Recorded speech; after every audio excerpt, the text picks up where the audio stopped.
Hi, welcome back to the next alternative to punishment. In this video, we're going to talk about the powerful technique of setting kind yet firm limits.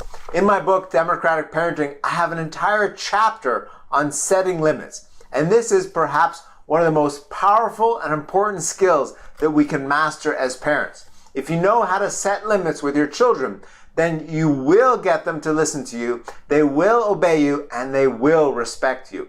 You see, limits are the very foundation of a child's understanding between appropriate and inappropriate behavior. And whether we want to or not, we're constantly teaching our children what type of behavior that we're okay with and what type of behavior that is inappropriate, right? So even if you don't want to, even if you're not intending to, you are teaching them to behave inappropriately or appropriately. So the key, though, is to do this consciously and to teach them consciously how to behave in ways that help you, that help themselves, and help everyone around them, okay? And the key to do this is in being able to set kind and firm limits, okay? So this is really where the balance between permissive parenting and authoritarian parenting comes in. Authoritarian parents, they are too firm, too strict, too rigid in the limits that they set. And permissive parents are too giving. They let their children walk all over any limits or boundaries that they set, right? For the permissive parent, the child soon learns, why should I listen to my parent? Why should I respect those limits that my parent sets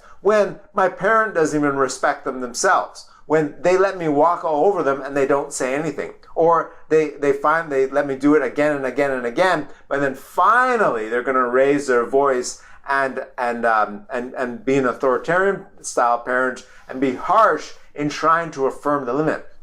But you don't need to go there. You don't need to be too rigid or too strict, and you don't need to be permissive. The key is being more of a democratic parent, using the democratic style discipline of setting firm yet kind limits, okay? So they would need to be firm. They need to be unbending. You need to hold your ground with your limits. But you want to do so in a kind and loving way. It's really on how you communicate your limits, right? Most arguments that we have in life with our spouses, with our family members, with our coworkers, with our boss, or with our employees, and even with our children, doesn't have to do about what we're talking about. It doesn't have to do with the subject or the content of communication.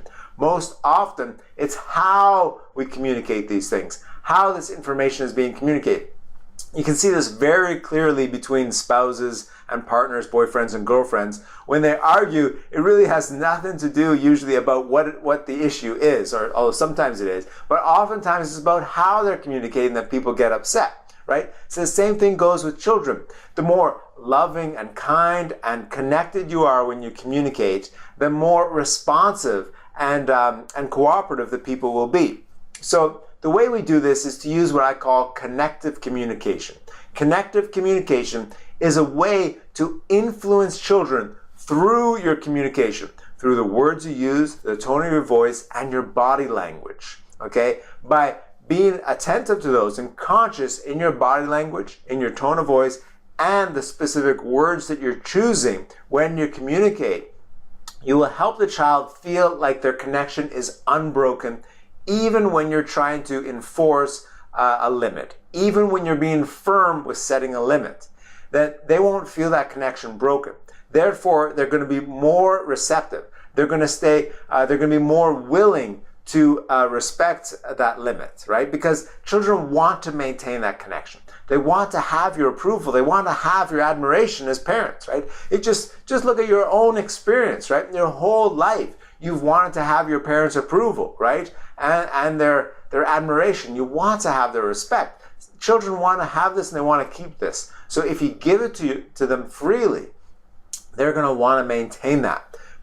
And then they're going to be able to check themselves, given at a certain age when they start to get older and more aware and more conscious, they're going to be able to check themselves, and they know when they're not being fair, when they're not respecting the limits and boundaries, and they're being disrespectful towards you. And even just the slightest change in your tone of voice can demonstrate to them that you're not joking it anymore, that you're serious, right? You don't need to raise your voice. You don't need to be condescending or demeaning or authoritarian or harsh in any way.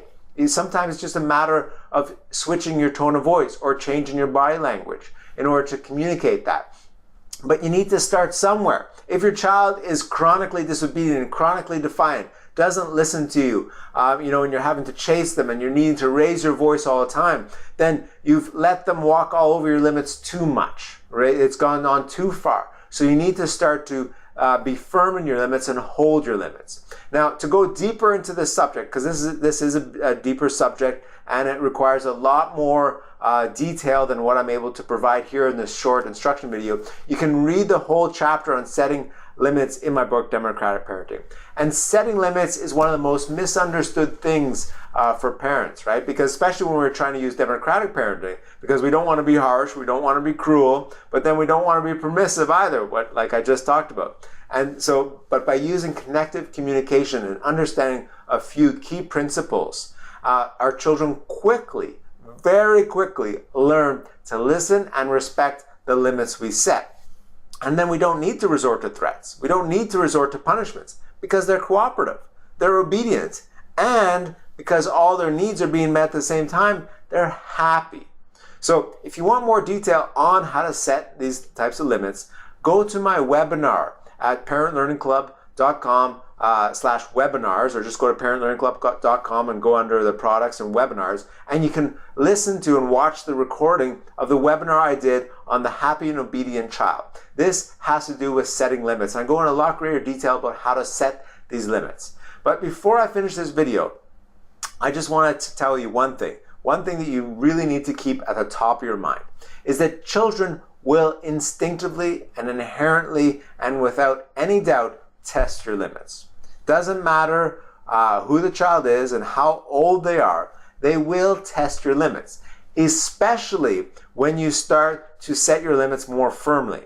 Okay, when you start to stand behind your limit and you don't let them walk all over. When you've made the choice, I'm no longer going to be a permissive parent and I'm no longer going to be a punitive parent. So I need to set these firm and loving limits and use connective communication in order to do so. If you've trained your child only to listen to you, only to obey you when you raise your voice or when you threaten them with punishments or when you take something away, then when you start to no longer resort to that and you start to learn use firm limits with connective communication, they're going to look at you a little bit weird and they're going to try and test the theory, right? And this becomes it's a bit of a power struggle, right? It's a play between power. They're going to see if they're able to manipulate the power away from you, maybe to get you to react emotionally where they can manipulate you that way, or to see if they can try to use more stubbornness to overcome your patience. So the key is to be prepared for that.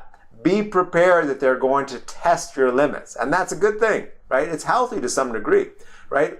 If we didn't test the limits of reality, we would have never learned how to fly an airplane, right? All evolution in human evolution has come from someone who decided to test the limits of what we thought was possible in life. Okay, so children will test limits naturally, and it's a good positive trait. It's an inherent instinctual trait that all humans have. We don't want to take away their willingness or their natural desire to test the limits and to test the limits of what they're capable of and the limits that you impose on them.